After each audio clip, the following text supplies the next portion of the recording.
우리 하나님 말씀 함께 보시겠습니다. 오늘 우리에게 주시는 하나님 말씀은 누가복음 20장 1절에서 8절까지의 말씀입니다. 신약성경 130쪽 누가복음 20장 1절에서 8절까지의 말씀 한 절씩 저하고 교독하시고 마지막 절 같이 읽도록 하겠습니다. 약간 소리가 울리죠? 괜찮습니까, 여러분? 네, 알겠습니다. 성경 교독하도록 하겠습니다. 하루는 예수께서 성전에서 백성을 가르치시며 복음을 전하실새 대제사장들과 서기관들이 장로들과 함께 가까이 와서 말하여 이르되 당신이 무슨 권위로 이런 일을 하는지 이 권위를 주니가 누구인지 우리에게 말하라. 대답하여 이르시되 나도 한 말을 너희에게 물으리니 내게 말하라. 요한의 세례가 하늘로부터냐 사람으로부터냐. 그들이 서로 의논하여 이르되 만일 하늘로부터라 하면 어찌하여 그를 믿지 아니하였느냐 할 것이요 사람으로부터라 하면 백성이 요한을 선지자로 인정하니 그들이 다 우리를 돌로 칠 것이라 하고 대답하되 어디로부터인지 알지 못하노라 하니 예수께서 이르시되 나도 무슨 권위로 이런 일을 하는지 너희에게 이르지 아니하리라 하시니라. 아멘.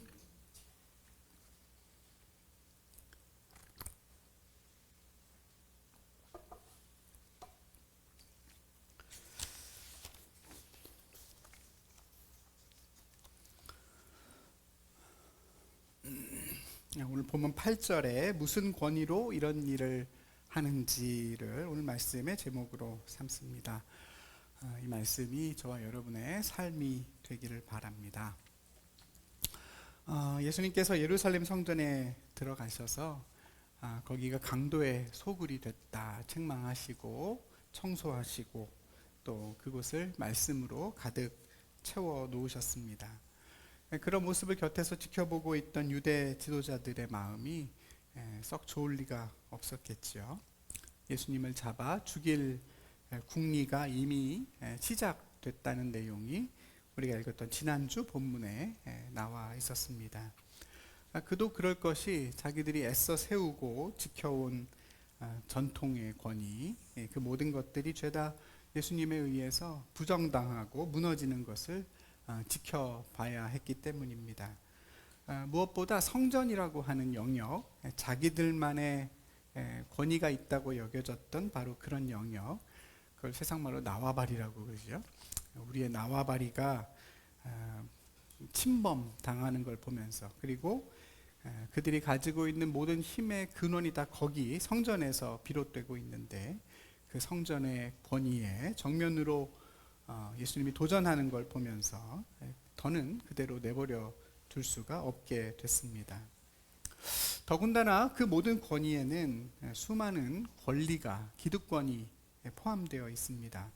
그들이 가지고 있는 재물과 또 권력이 다 거기서 나옵니다. 다른 건 다 참아도 사람은 내 걸 빼앗아가면 참지를 못합니다.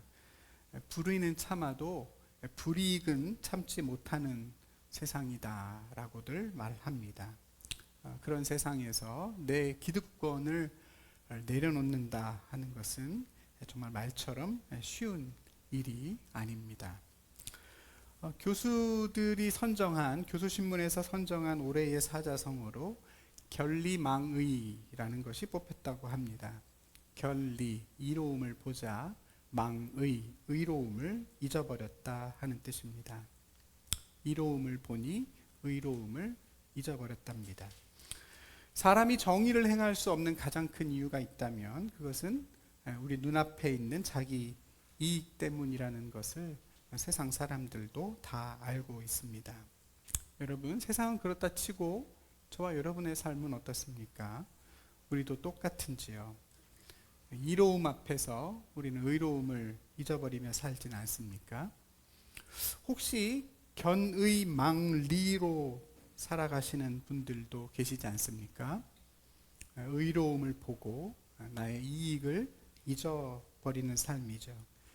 정말로 어려운 삶이기는 합니다만 저와 여러분이 오늘 이곳에 모여있는 이유 중에 하나도 바로 그것 때문일 것입니다. 우리로 하여금 이로움에 대한 집착에서 벗어나게 해줄 하나님의 의로움을 찾기 위함입니다. 진리로 저와 여러분을 자유케 하시는 은혜가 오늘도 우리에게 충만히 있기를 간절히 바랍니다. 이렇듯이 예수님께서 성전에서 대놓고 주권을 주장하시는 이상 이제 충돌은 불가피해졌습니다. 호랑이 없는 곳에서 주인 노릇을 하던 여우들이 이제 힘을 합쳐 예수를 공격한다는 내용이 우리가 읽은 오늘 본문 누가복음 20장 전체에 걸쳐서 나와 있습니다. 오늘 우리가 읽은 이 부분이 이제 그 이야기의 시발점이 됩니다. 대제사장들과 서기관들 또 장로들 이 무리를 다 합하면 이른바 사내들인 공회라 그래서 이스라엘 유대 사람들의 가장 권력 있는 의결 기구가 만들어집니다. 그들이 예수님께 찾아와 따져 묻습니다. 당신이 무슨 권위로 이런 일을 하느냐? 이런 권위를 주니가 도대체 누구인지를 말해라. 그럽니다. 다짜고짜 권위에 대한 얘기를 하죠. 성전에서 장사하는 사람들을 다 내쫓고 또 거기서 마치 자기가 주인인 것처럼 하나님의 말씀을 가르치는 바로 그 근거가 되는 그 권위가 뭔지를 문제 삼습니다. 무슨 자격으로 무슨 권리로 그런 일을 했느냐 하는 거죠. 교묘한 질문입니다. 왜냐하면 그 권위를 줄 수 있는 권위가 바로 그 사내들인 공회에 자기들에게 있다고 믿고 있었고 또 실제로 그러하기 때문입니다. 의사가 아닌데 암을 아주 잘 고친다고 소문난 한 사람이 있습니다. 찾아오는 사람들을 돈도 잘 받지 않고 침이나 이런저런 자연요법으로 귀신같이 고쳐줍니다. 그걸 알게 된 의사들이 가서 따져 묻습니다. 너 무슨 자격증을 갖고 있느냐? 의사 면허 있으면 좀 내놔봐라. 도대체 무슨 권위로 사람들을 고치고 있느냐? 이 상황과 비슷합니다. 답은 정해져 있지요. 그 면허를 주는 단체에서 나와서 그 권위를 문제 삼는다고 한다면 아무런 대답을 할 수가 없는 겁니다. 성전에서 말씀을 가르칠 수 있는 권위를 줄 수 있는 사람이 바로 사내들인 공회입니다. 주님이 내놓을 수 있는 대답이 거의 없다 하는 걸 알고 이런 올가미를 던진 거죠. 예수님 입장도 참 난처하게 됐습니다. 성전을 다 뒤엎은 마당에 나에게는 별다른 권위가 없다 말할 수도 없고 그들이 주지 않은 또 다른 권위를 내세우자니 괜한 말싸움에 휘말릴 수밖에 없습니다. 여러분 바알세불 논쟁이라고 아시죠? 귀신을 내쫓고 사람들을 고치는 것이 귀신과 사탄의 힘을 빌려 하는 것이다 했던 논쟁도 있었는데요. 다시 그런 데 빠져들 수도 있었습니다. 이런 상황에서 예수님이 누구를 언급하시죠?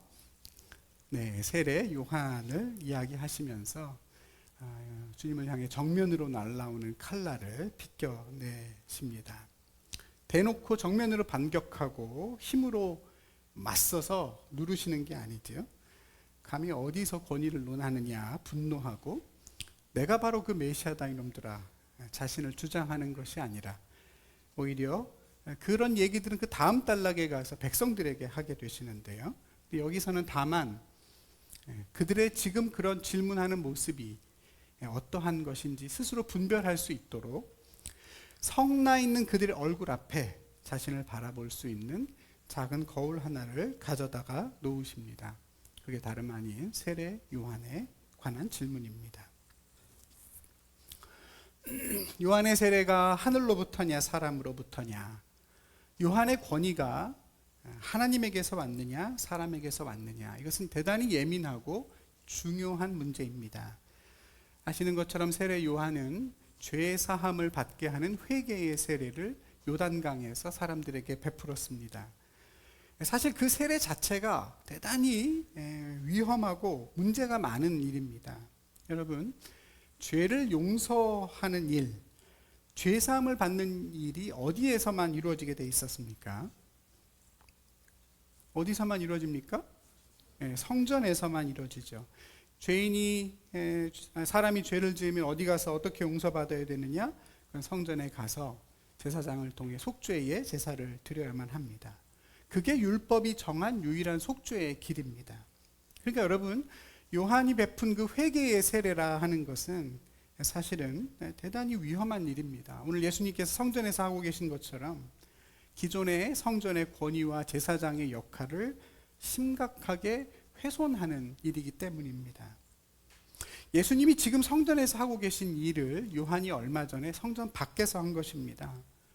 더 이상 예루살렘 성전이 본래의 역할을 할 수 없다. 그 기능이 다 끝났다 하는 선언이고 새로운 성전이 우리에게 오고 있다는 선언을 한 것입니다.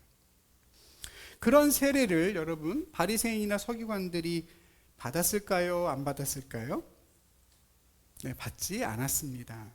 모든 백성이 심지어 성전에 가기를 두려워했던 세리와 창녀들이 가서 세례 요한에게 다 세례를 받았습니다만 바리새인들과 서기관들은 가서 받지 않았다. 성경은 이야기합니다.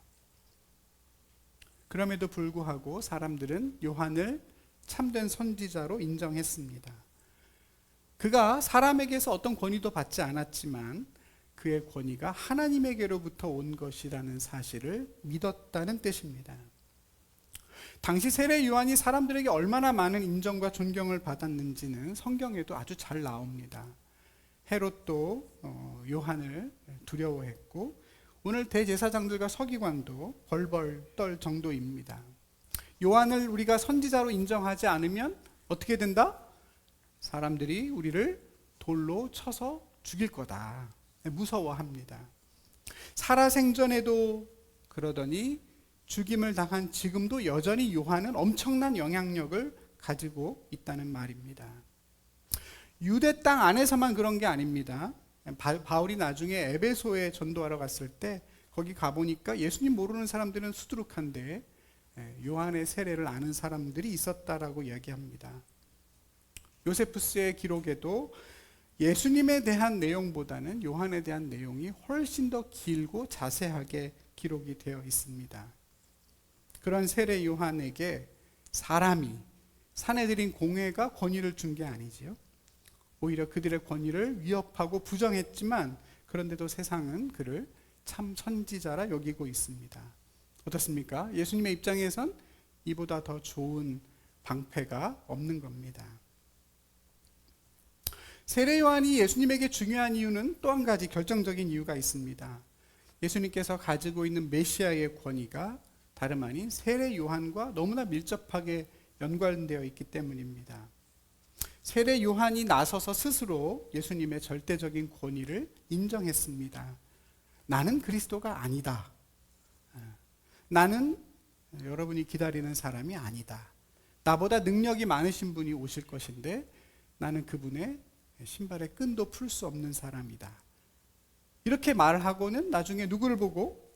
세례를 받으러 나오는 예수님을 보고 바로 저분이 내가 말한 그분이다 이야기했죠.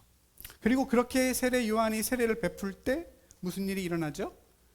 네, 하늘에서 성령 하나님이 비둘기의 형상으로 내려오시고 하늘에서 아버지의 음성이 들리죠. 너는 내 사랑하는 아들이요 내가 너를 기뻐한다 하는 음성이 들리게 됩니다.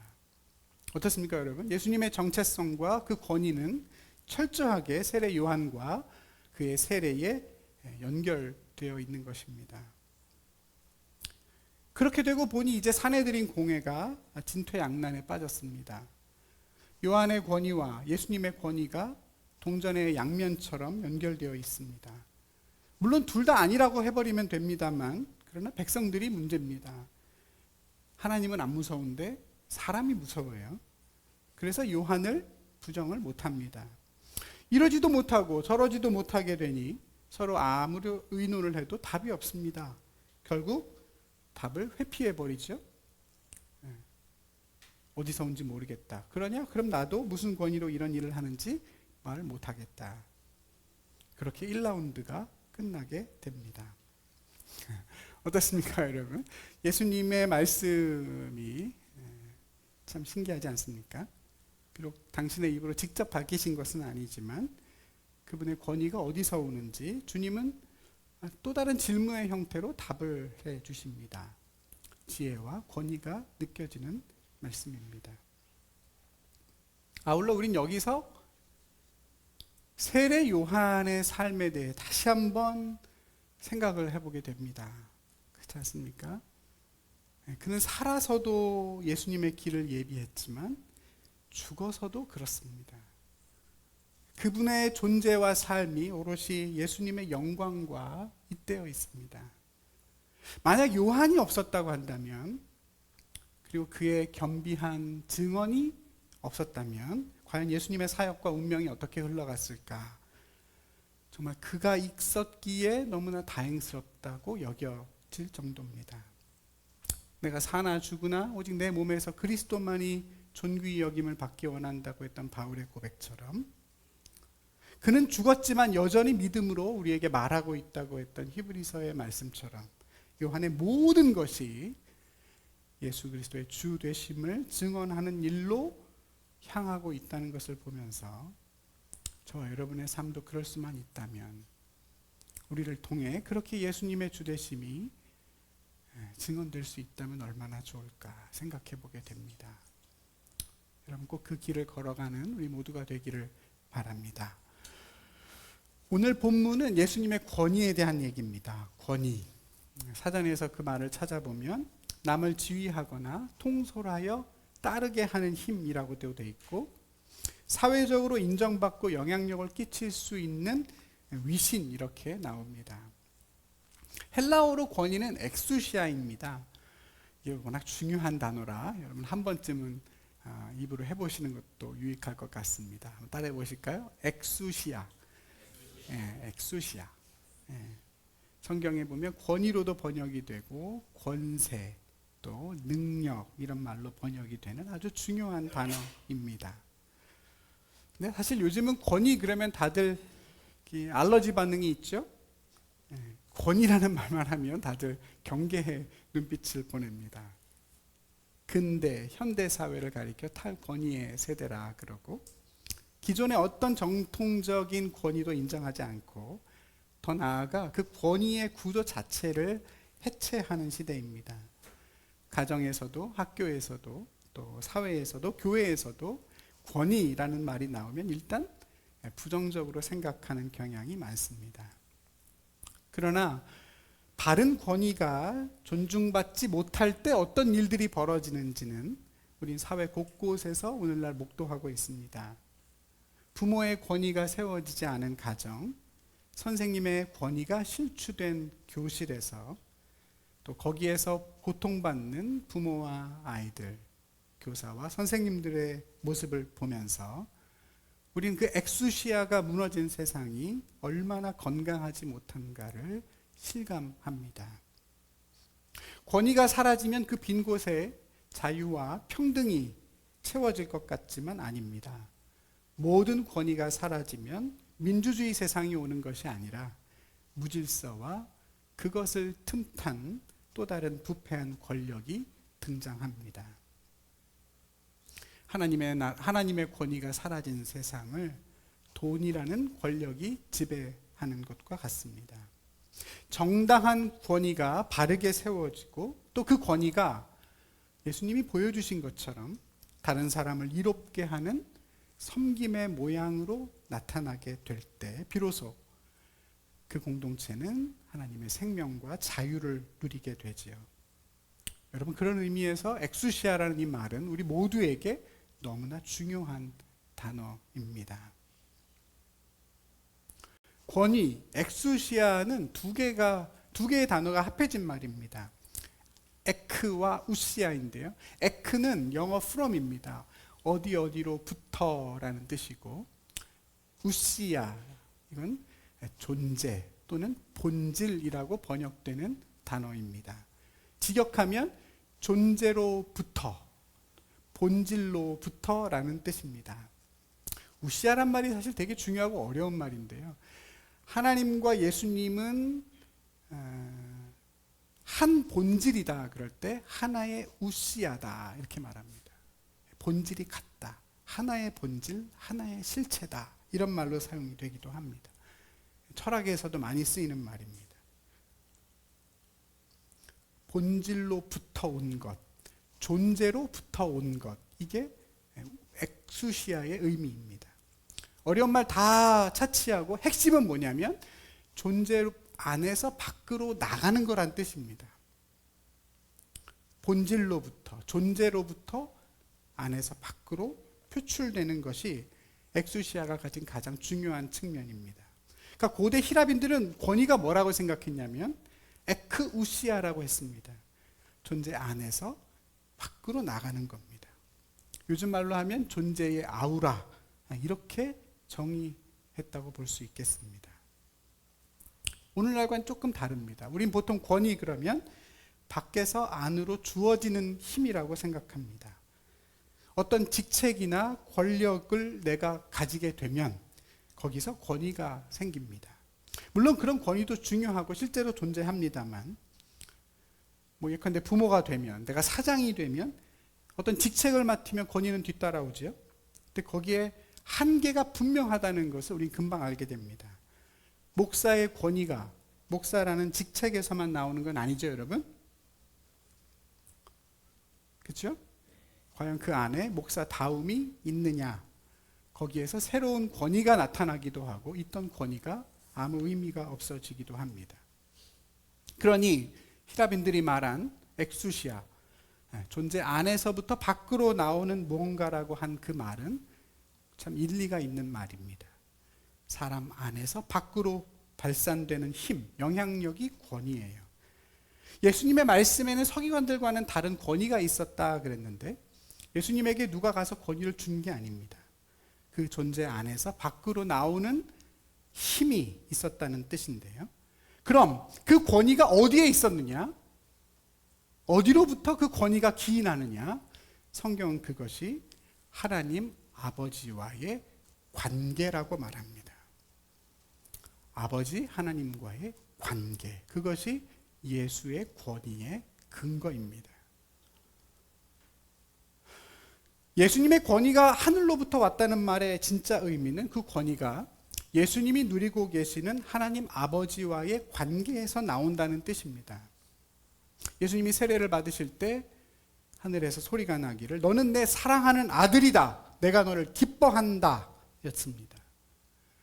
요한복음 17장에 보면, 요한복음 17장은 예수님이 하나님께 기도하는 전체 본문이 그런데요, 거기 처음에 이렇게 나옵니다. 아버지께서 아들에게 주신 모든 사람에게 영생을 주게 하시려고 만민을 다스리는 권세를 아들에게 주셨습니다 그랬습니다. 그러니까 예수 그리스도가 가지고 계신 모든 엑수시아가 어디에서 근원하느냐? 철저하게 아버지 하나님과의 관계에 근거한다는 것입니다. 아버지께 사랑받는 자녀의 권세이죠. 주님이 가진 권위의 근거가 거기에 있습니다. 근데 여러분, 이 이야기를 조금 거꾸로 예수님의 편에서 보자면 이렇습니다. 예수님이 가진 권위가 어떻게 온전하게 세상 가운데 드러나느냐? 그것은 예수 그리스도께서 아버지의 권위를 인정하고 그분의 말씀에 순종함으로써 그 모든 권위가 실제적으로 누려진다는 것입니다. 여러분, 성경은 이 부분을 아주 명확하게 이야기하는데요. 어제 우리가 묵상한 큐티 본문이 빌립보서인데 거기 보면 아주 우리가 잘 아는 말씀이 나옵니다. 그는 하나님의 본체시나 하나님과 동등됨을 취할 것을 여기지 아니하시고 오히려 자기를 비워 종의 형체를 가져 사람들과 같이 되셨고 사람의 모양으로 나타나사 자기를 낮추시고 죽기까지 복종하셨으니 그 십자가에 죽으심이라 그랬습니다. 근데 여러분, 이 말씀을 쭉 읽다가 여러분 귀에 딱 걸리는 단어가 하나 있지 않습니까? 예수님이 하나님과의 관계 속에 살고 계시는데 그런 예수님과 하나님과의 관계에서는 나오기 어려운 단어 하나가 들립니다. 그것이 무엇입니까? 복종입니다. 예수님께서 하나님께 복종하셨고 그것 때문에 모든 사람들이 예수를 주라고 시인하는 예수님의 권위가 생겼다고 성경은 말합니다. 여러분, 순종이 아니라 복종입니다. 하나님의 명령 앞에 아무 말 없이 따랐다는 뜻입니다. 예수님의 권위가 어디에서 온다?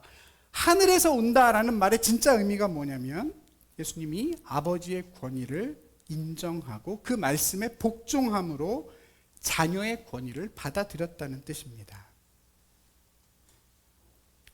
여러분, 사실 예수님과 하나님과의 관계에서 예수님이 하나님께 복종하셨다는 말은 일면 잘 이해가 안 되는 얘기입니다. 그렇지 않습니까?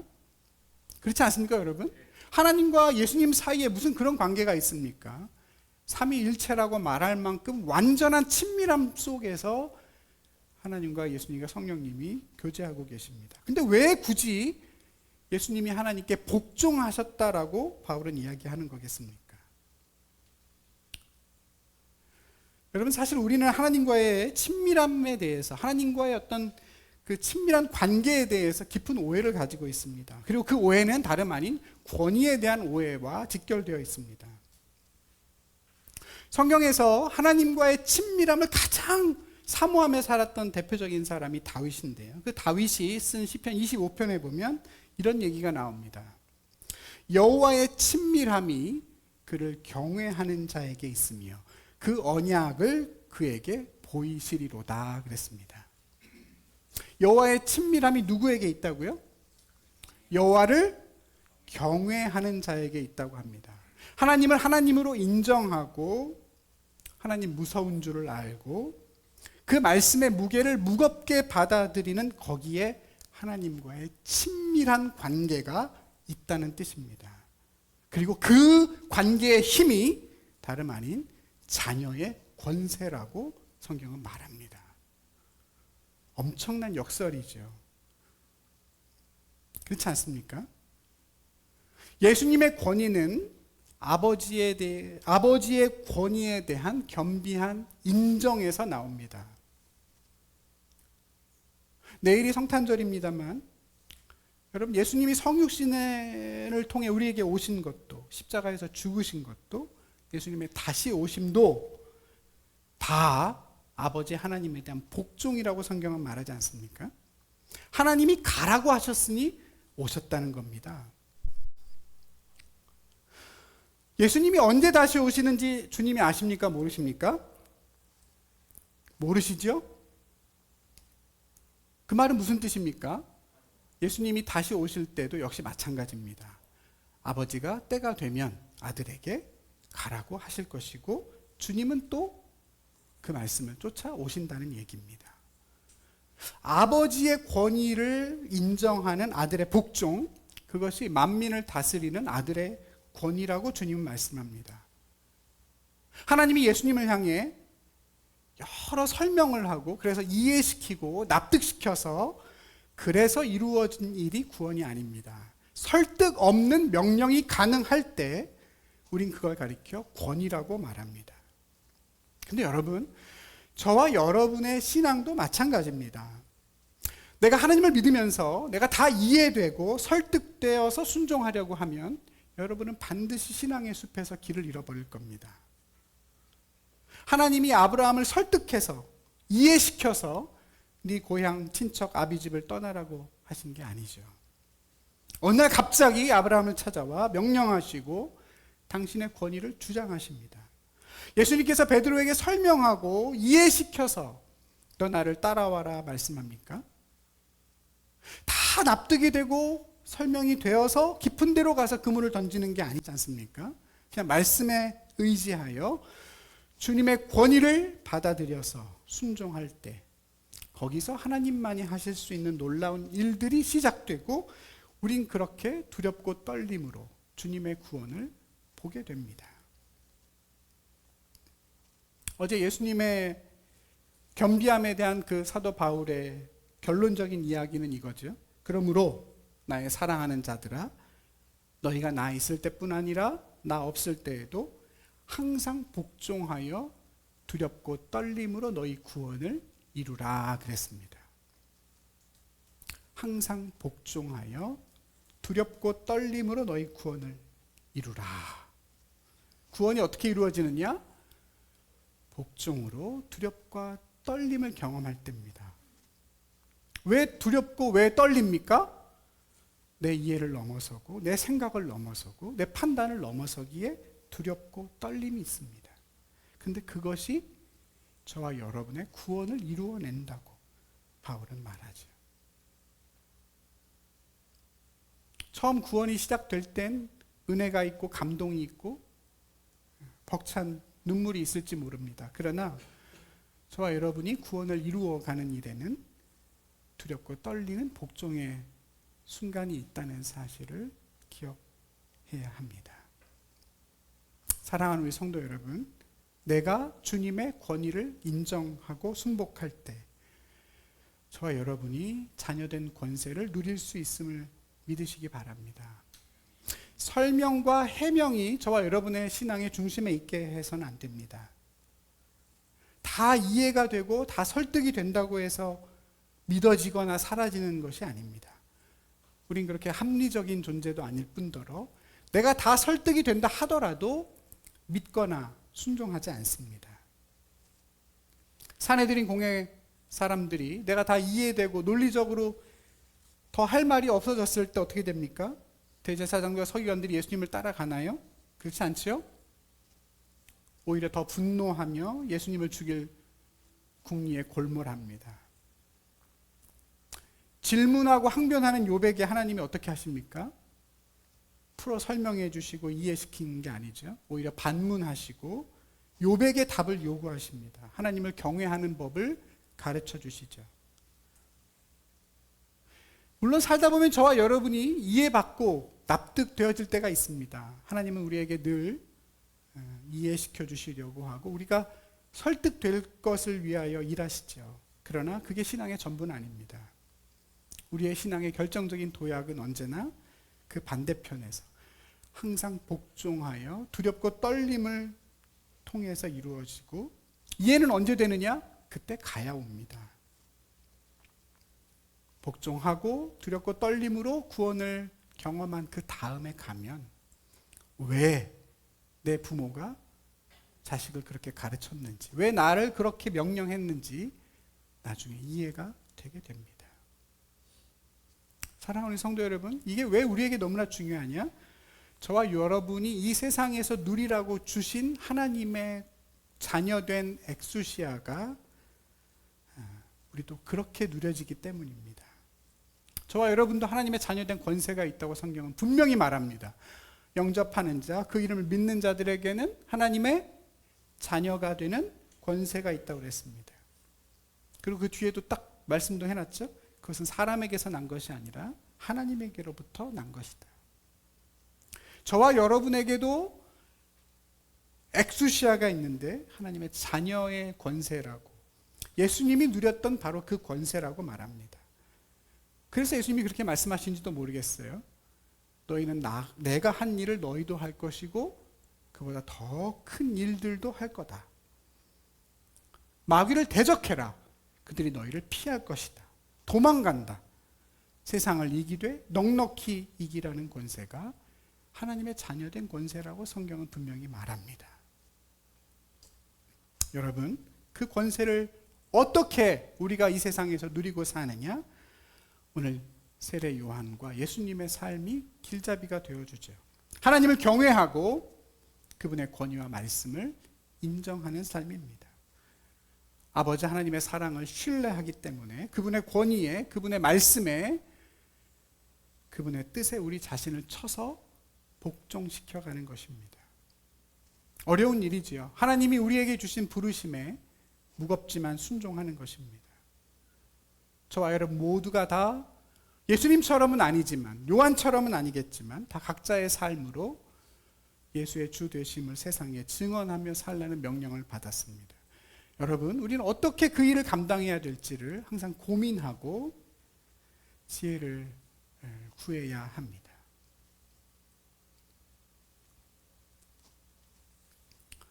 부활하신 예수님께서 제자들에게 마지막으로 남기신 말씀이 여러분 다 아시는 말씀일 겁니다.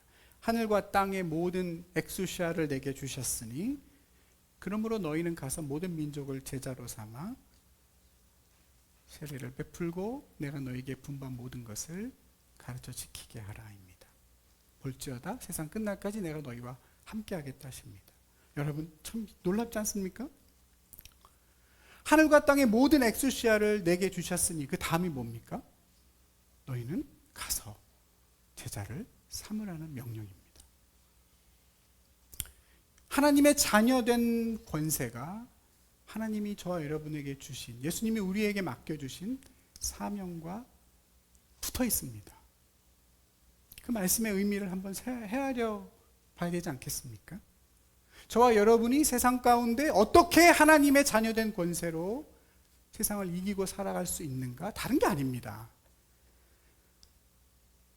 예수께서 우리에게 맡겨주신 부르심을 받아들이고 복종하고 두렵고 떨림으로 그 삶을 살아내는 겁니다. 주님이 남겨주신 그 말씀이 우리에게 권위 있는 말씀이 될 때 저와 여러분의 삶에 권위가 생기는 겁니다. 아멘입니까? 한 문화에 충성한 자에게 주는 것이 다스림의 권세라고 한 것도 똑같은 말씀입니다. 여러분, 하나님의 자녀인 권세를 가진 것과 그것을 누리고 사는 건 전혀 다른 얘기입니다. 하나님의 자녀의 권세를 가지면 뭐합니까? 종처럼 살 수 있다고 성경은 말하지 않습니까? 마귀를 대적하는 것이 아니고 늘 두려워하며 굴종하며 삽니다. 기껏해야 내가 가지고 있는 지위나 돈이 내 엑수시아가 되면 있을 땐 남에게 갑질하고 없을 땐 거기 매여 살다 죽게 됩니다. 사람 무서워서 진리의 빛으로 나오지 못하죠. 권위를 가지고 있는 것과 그 권위를 행사하는 것은 차원이 다른 것입니다. 사랑하는 우리 성도 여러분, 우리에겐 그 권세가 있습니까? 저와 여러분은 어떤 권위를 가지고 어떤 권위로 이 세상을 살아가고 있습니까? 하나님의 자녀이며 그 권세가 우리에게 있다는 말씀을 우리는 어디까지 알고 있고 얼마나 살아내고 있을까요?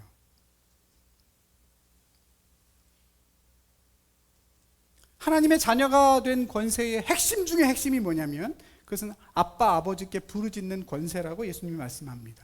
기도의 권세입니다. 예수님이 우리에게 가르쳐 주신 기도는 하늘에 계신 우리 아버지라고 시작됩니다. 너희는 무서워하는 종의 영을 받은 것이 아니라 양자의 영을 받았으니 아빠, 아버지라고 부르짖는다고 바울은 말합니다. 너희가 악하여도 자식에게 좋은 걸 주니 하물며 하늘 아버지께서는 너희에게 구하는 것을 너희가 구하는 걸 주지 않겠냐고 말씀하십니다. 저와 여러분에게 있어서 기도는 의무가 아닙니다. 종교적인 책무가 아닙니다. 하나님의 자녀된 권세 핵심이고 그 권세가 실현되는 것을 보는 하나의 실제 현실입니다. 여러분, 부디 그 권세를 꼭 살아내시기를 부탁드립니다.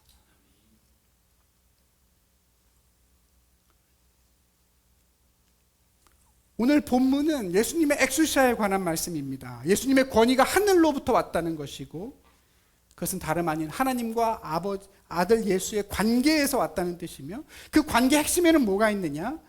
아버지에 대한 경외와 복종이 있다고 했습니다. 저와 여러분처럼 예수를 믿는 이에게도 하나님의 자녀된 권세가 있는데 그 또한 예수님이 아버지에게 그러하셨던 것처럼 주님의 권위를 인정하고 그분이 우리에게 맡겨주신 사명 앞에 온전히 반응하려고 할 때 비로소 우리의 현실이 된다고 했습니다. 기도와 간구로 자녀된 권세를 누리며 살고 우리 각자에게 맡겨주신 그 부르심을 분별하고 두렵고 떨림으로 그 구원을 이루어 가라고 하십니다. 여러분, 살다가 언젠가 누군가 여러분에게 그런 질문을 하면 얼마나 감격스러울까요? 도대체 당신은 어떤 권위로 그런 삶을 살아가고 있습니까? 당신의 권위가 어디서 오길래 그렇게 담대하게 이익 앞에서 의를 행할 수 있단 말입니까? 어찌 그리 의연하고 담대하며 두려움 없이 의를 행하려 하십니까? 만약 그런 도전을 우리가 받는 때가 온다면 얼마나 좋을까요? 어떻게 아버지는 그런 삶을 살 수 있단 말입니까? 어떻게 너는 내가 가르쳐 주지도 않았는데 무슨 권위로 너는 그런 삶을 살고 있느냐? 우리 가족이 말한다면 어떨까요? 그때 무슨 말을 할지 미리 준비하지 않으셔도 됩니다. 아버지의 성령이 그때 여러분에게 할 말을 주신다고 했습니다.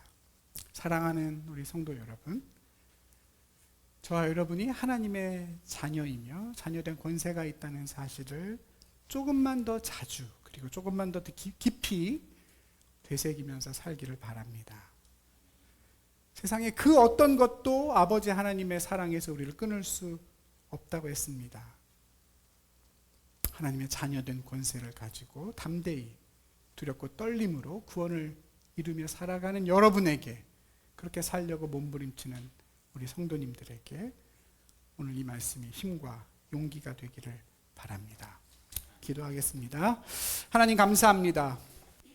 아들 예수를 우리에게 보내셔서 우리에게도 종이 아니라 자녀라 칭하여 주시고, 또 그 자녀된 권세로 이 세상을 담대히 살아갈 수 있게 하시려고 아버지의 성령을 부어주셨으니 너무나 감사합니다.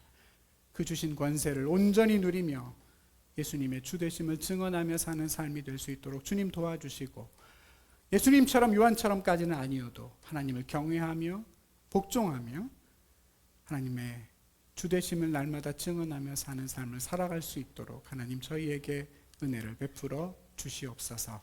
예수님의 이름으로 기도드립니다. 아멘.